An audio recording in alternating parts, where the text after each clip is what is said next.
Hello, everyone. Welcome to another episode of Immigration for All, presented by Noura Global and powered by Kulnatic. For today's session, I am your host Sudiksha Bohora. Till date, you all may already know that we have rebranded our popular Monday Live series onto this new banner to better reflect our mission of providing comprehensive immigration insights. As a part of this revamp, we are excited to announce that this session will also podcast on Spotify and Apple Podcast, allowing you to tune into our live sessions at your convenience. For today's session, our topic is latest updates of H1B. Before we dive into today's topic, I'd like to remind you that if you have any questions or comments, please feel free to share them with us through the comment box. Without any delay, let's welcome our guest speaker, Mr. Raju Mahajan, the principal attorney of Raju Law. Hi, Sudiksha. Good morning. How are you? Good morning, sir. I'm fine. How are you? I'm good, good. Thank you. Thank you for inviting me. Okay, I think we can proceed with the today's topic without any delay. Yes, thank you very much. Yeah, I would like to Okay. see the PowerPoint. Hello, everyone. As Sudiksha said, our today's point of discussion is H1B, especially the latest updates. And all of you already know that this presentation is live broadcasted in YouTube, Facebook, and LinkedIn, and also we have audio version as a podcast in Apple and Spotify. So when I say that, next slide, please, next slide, please, I'm referring to the PowerPoint presentation. However, those who are listening to the audio, please do not worry. Everything that is in the presentation PowerPoint, I read it clearly so that those who are not seeing the video, they still understand what I'm talking about. There's no confusion about that. All right, next slide, please. So today's discussion, I will try to make it as short as possible because H1B is a big topic. If I want to say everything today, that will take a long time. And by the way, before I go to the H1B discussion, the reason I'm talking about H1B today is that many of you already know that every year in the month of March, there's a lottery for H1B. So, February, March is the H1B season. So since this is, we are starting the H1B season, that's why I'm talking about H1B. This is the right time to talk about H1B. Think about H1B. If you are an employer, yeah, and if you want to hire foreign employee under H1B, this is the right time to think about that. If you're an employee, try to get hired and get applied for H1B, this is the right time to reach out to your employer, your supervising your boss or HR kind of people. So that's why I'm talking about H1B at this moment. This is the right time. This is the H1B season. All right. So today we are going to have a general information about H1B, some H1B benefits, H1B required documentation. That's a very common question we receive from our clients all the time. So I'm going to talk about H1B required documents. We're going to talk about the major changes in H1B in 2025, legal fees, and of course, our services regarding H1B. Next slide, please. So about H1B, many of you already know that H1B is not a green card. This is a work visa. People usually get 6 years of work visa under H1B. Of course, you can go beyond 6 years. There's another way. However, I'm not going to talk about that today. Just remember the name. It's called AC21, American Competitiveness in the 21st Century. That's the law that will guide you go beyond 6 years. That's a totally different topic for discussion. But in general, you'll get first 3 years visa, work visa to work under H1B. And then after 3 years, you can renew it for another 3 years, total 6 years.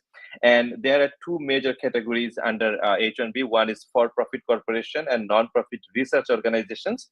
So those who are applying for for-profit corporations, you must participate in the lottery that happens in the month of March. But those who are getting job for non-profit research organizations, then you do not have to apply for the job lottery. You can directly apply for the I-129 petition. There is no cap. There is no, lottery. It's really easy to get. That's why a lot of people, they prefer non-profit research job for H1B compared to for-profit. However, non-profit research jobs are limited. So sometimes you have no other choice other than going for a for-profit corporation. So that's kind of like a general, description about H1B. So next slide, please. All right, eligibility in a specialty occupation. So anytime anybody talks about H1B, one of the most important topic for H1B is called a specialty occupation. So the basic eligibility requirements is that minimum bachelor's degree in a relevant field. So this is the eligibility for the beneficiary, the applicant. You must have a minimum bachelor's degree in a relevant field. The employer-employee relationship must be established, meaning there must be a contract, employer-employee contract between the employer and the employee. Now, the employer obligation, employer ensures wage requirements. So there is a minimum wage requirement under H-1B. So employer must pay the minimum wage to the employee, cover return transportation, also avoid labor disputes in the occupation. So that's kind of like basic requirements for employer. Specific and compliance. There are some specific employer relationship. The position must be clear, and the location of the job also must be very clear in the petition, so there is no confusion. Please remember that USCIS will visit the location. They started double checking everything because there's a lot of fraud in this field. So please remember that USCIS will most likely send someone to investigate the location, the position, and the job. So please make sure that all of those things are correct. Next slide, please.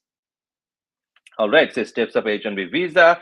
The very first thing is the registration for the lottery. Once you win the lottery, then it goes to the petition. The name of the petition is Form I-129. It also has subcategories like LC approval, supporting documentation preparation, and submit to I-129 petition. Once your I-129 is approved, it goes to the final round. And so there's another thing.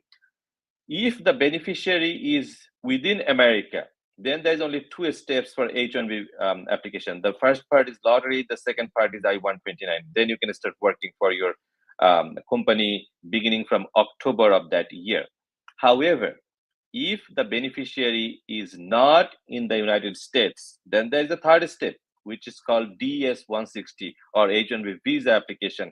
You have to apply to US Embassy in your local country to apply for the visa, H-1B visa. Once you get the visa, then you can come to America and work for that company. You cannot, you cannot come with other visa like B1, B2, or F1 and can start working.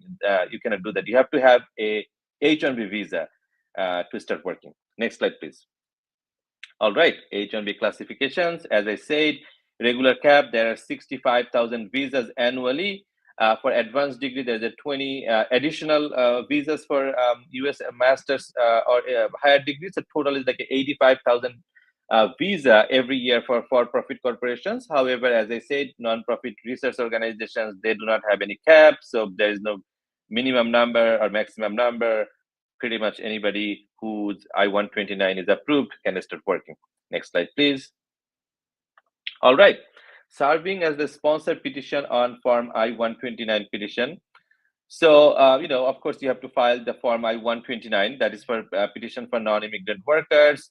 You have to, sponsor a petitioner for H-1B application, employer-employee relationship. This is a really significant part. Many people do not take it seriously. Employer-employee relationship must be established with clear and convincing evidence. So this is really important. Of course, you have to submit all the evidences for I-129. Next slide, please. All right, ability to pay the designated wage. So many times employers ask me, hey, what are my requirements? What are my eligibility to be qualified for H-1B? So one of the very basic qualification for H-1B employer is that you have ability to pay the designated wage.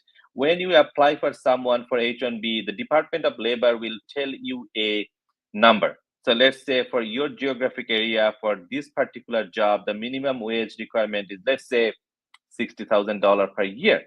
If you do not have ability to pay $60,000 per year, then you cannot apply for H-1B, because if the government approves it, how you're going to pay for that? So this is a really important part that many employers, especially small business owners, they do not consider before applying for H-1B. So you have to be very careful about this. Whether you have ability to pay the designated wage. Next slide, please. All right, sectors for more acceptable for H-1B visa. So these are the sectors where there's a more visa approval in H-1B visa, like computer related. Of course, there's a lot of job. However, recently we saw that there's a decline in jobs in computer-based applications. So most likely in H-1B sector there'll be less H-1B visa in upcoming years. But it's still there's a lot of H-1B approvals in IT field. Architecture, engineering, and surveying. That's also a very good field for H-1B. Education is, of course, especially higher education administration is a very good field for H-1B. Administrative and specializations, that's also another good field. Medicine and health, one of the top employment field in America. So, of course, H-1B too. Legal industry also is a big application chunk come from legal industries. On the top of that, agriculture is another field. We see more and more H-1B approvals. So agriculture is another good field for H-1B applications. Next slide, please. All right. Employer benefits from skilled employees.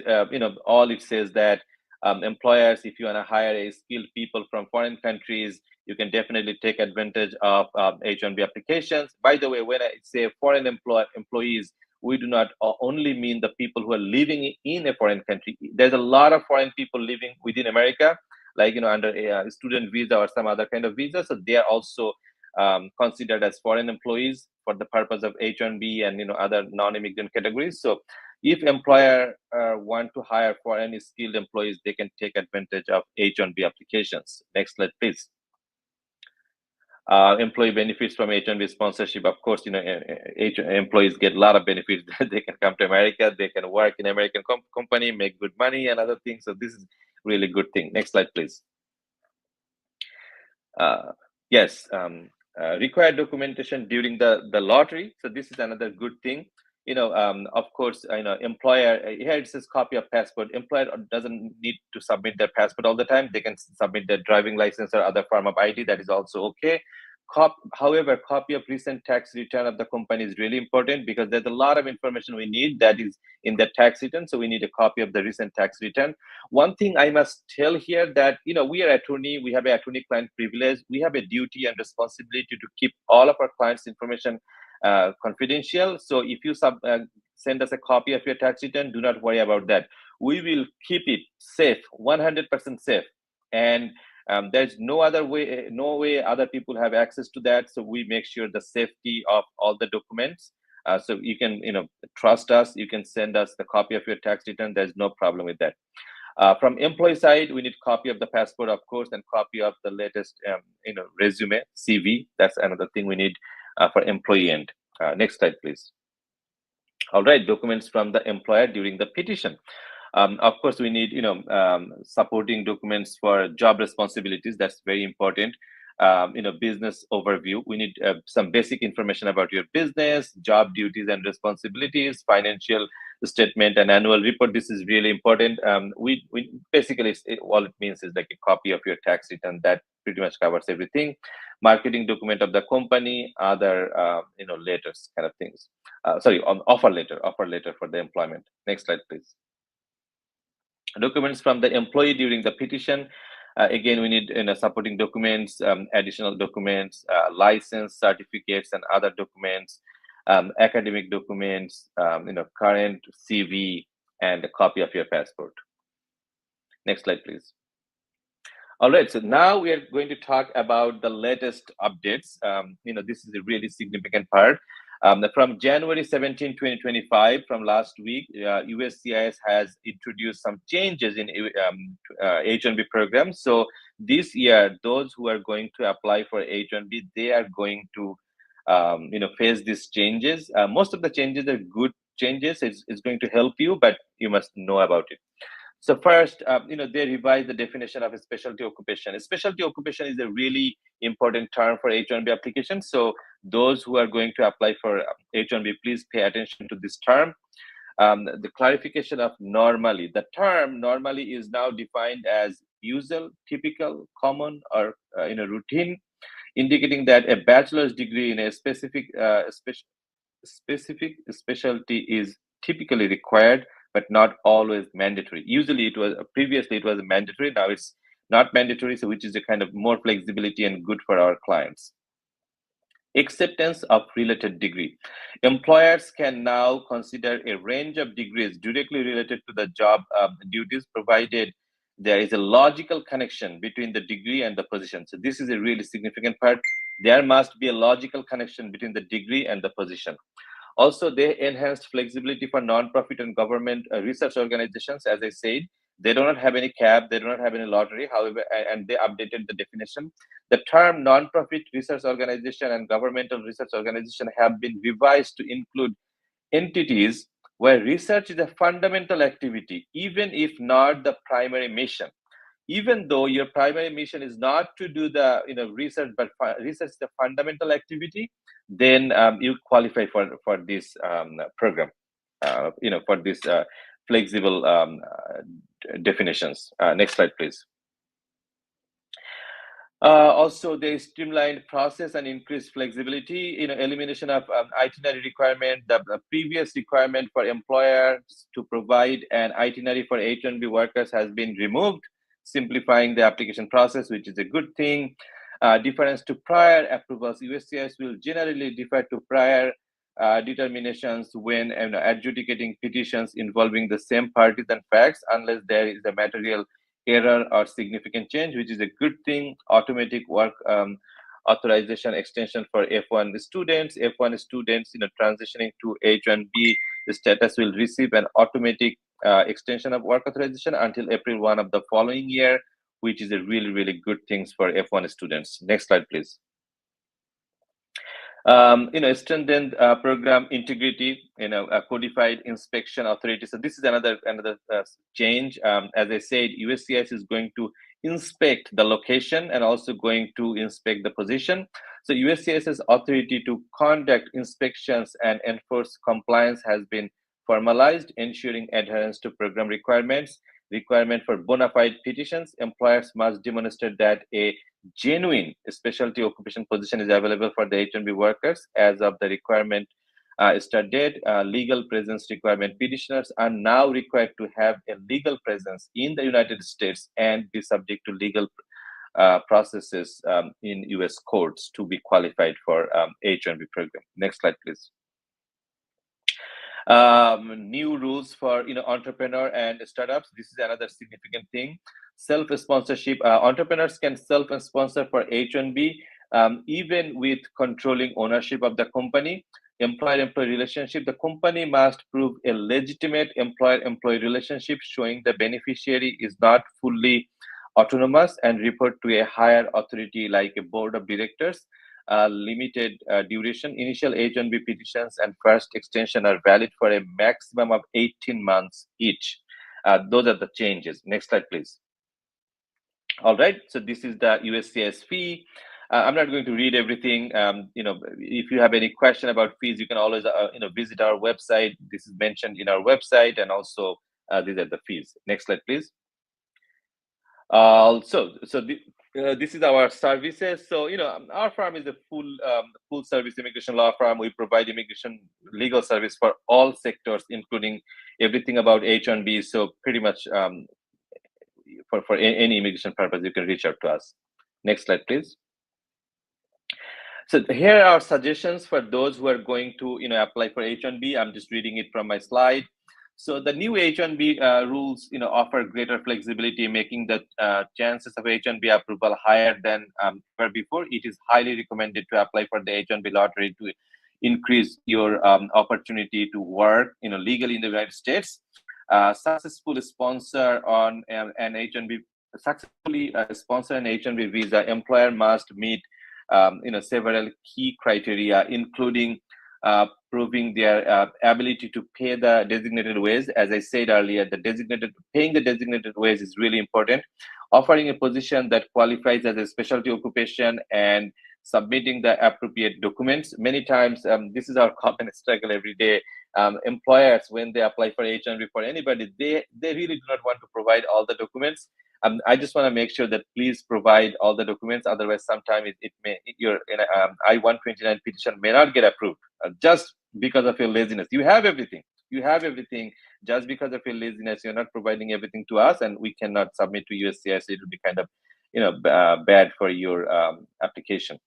Employers in the IT, engineering, business, and technical fields often have the most opportunities to offer H-1B positions, benefiting from access to skilled labor that can drive innovation and growth, of course. By understanding the requirement, including the necessary documents and USCIS fees based on company size, employers can better navigate the H-1B visa program and take advantage of the benefits it offers both to the business and to the workers they hire, of course. Next slide, please. All right, that was our presentation for today for H-1B latest updates. If you have any question, please ask us. We'll be happy to answer. Going back to Sudiksha. Okay, thank you so much, Mr. Mahajan, for this presentation. It was really informative. Moving on to comments or questions. There are no any questions or comments till now. Shall we wait for 2 to 3 minutes? Yeah, and if there's no question, comment, then we can directly go back to our recorded latest update. Okay. So I think with that our session ends, or as there is no any questions or queries, so with that our session ends. Thank you, Mr. Mahajan, for your valuable time and for the very wonderful insights about H1B. So, dear audience, thank you so much for attending. Next week, we have another live session scheduled during the same time, which is 11 a.m. EST, and Bangladesh time we have 10 p.m. And with that, I'm signing off, leaving you with this week's immigration news. Stay informed. Till then, have a great week. Thank you, everyone.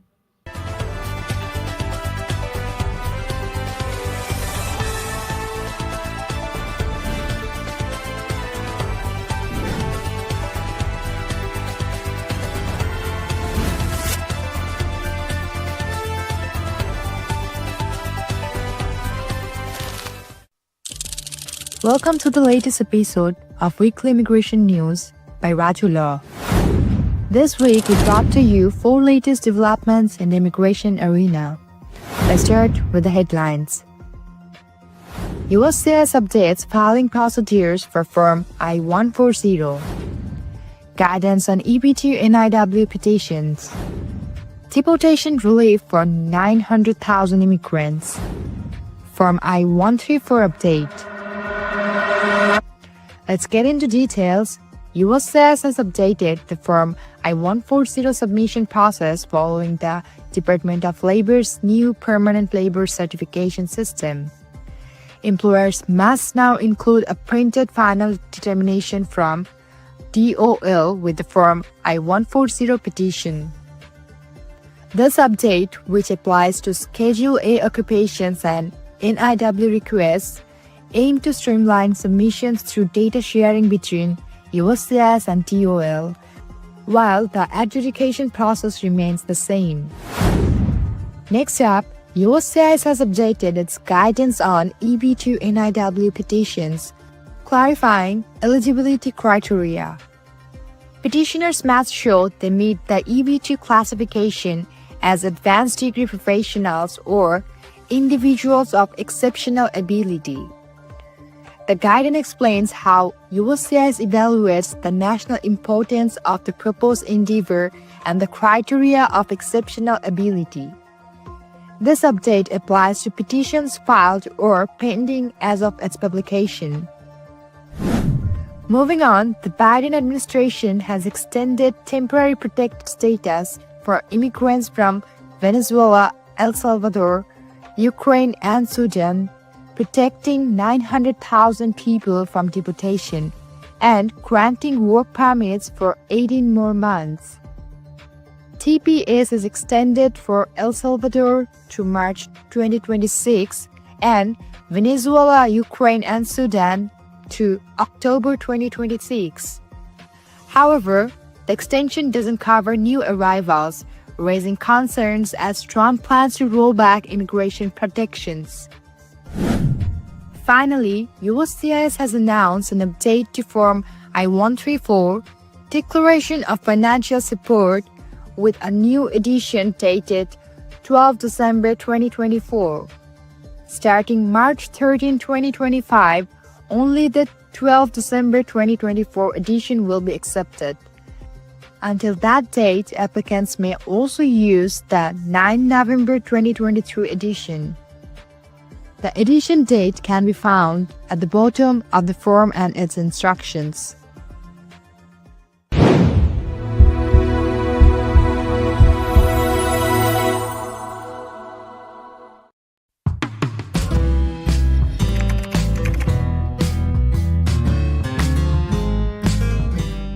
𝐸𝐴 Law is one of the top immigration law firms in the USA.